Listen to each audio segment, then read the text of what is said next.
মোর চিত্ত মাঝে চিরনতুনের দিল ডাক। 25শে বৈশাখ আজ কবিগুরু রবীন্দ্রনাথ ঠাকুরের 165তম জন্মদিন। শুক্রবার সাড়ম্বরে কবিগুরু রবীন্দ্রনাথ ঠাকুরের জন্মজয়ন্তী পালন করা হলো।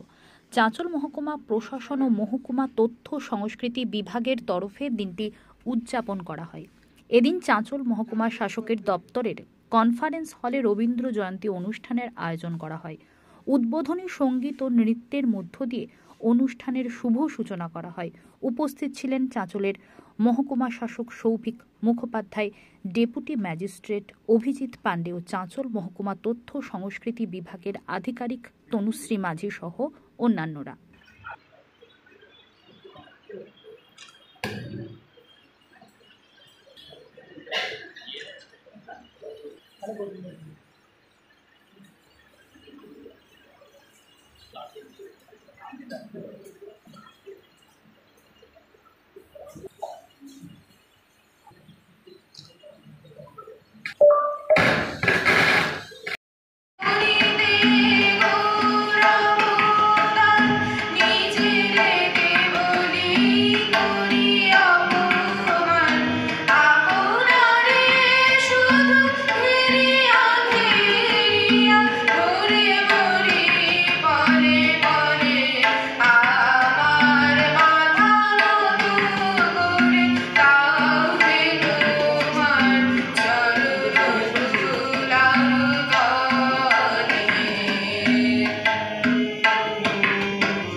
পরমে মিলিত হয়েছি।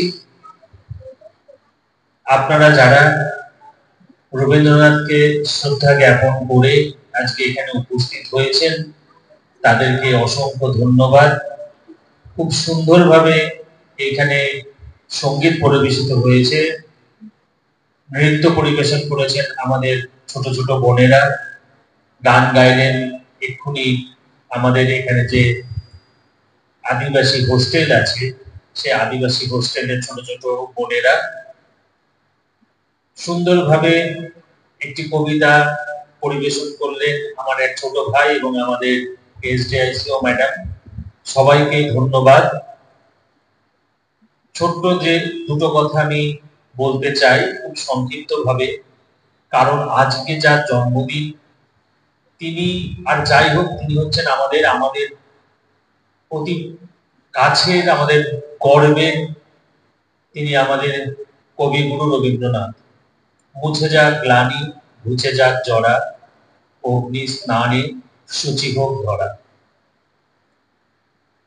আজকে একটা দিন 25শে বৈশাখ আমরা গান গাইলাম, নৃত্য পরিবেশন করলাম বা কবিগুরুর প্রতিকৃতিতে মাল্যদান দিলাম, শুধু এইটুকুনি নয়, রবীন্দ্রনাথকে আমাদের জীবনের প্রত্যেকটা কর্মে, নিজের মননে, নিজের জীবনে যাতে আমরা সারাক্ষণ তাকে স্মরণ রাখতে পারি, তাকে ফলো করতে পারি, সেই চেষ্টাই আমাদের করতে হবে। তবেই সেটাই আমাদের হবে রবীন্দ্রনাথের প্রতি, আমাদের কবিগুরুর প্রতি আমাদের সশ্রদ্ধ প্রণাম। এইটুকুনি বলে এবং আরেকবার আপনাদের সকলকে ধন্যবাদ জানিয়ে আমি আমার সংক্ষিপ্ত বক্তব্য এখানে শেষ করব। ধন্যবাদ, নমস্কার।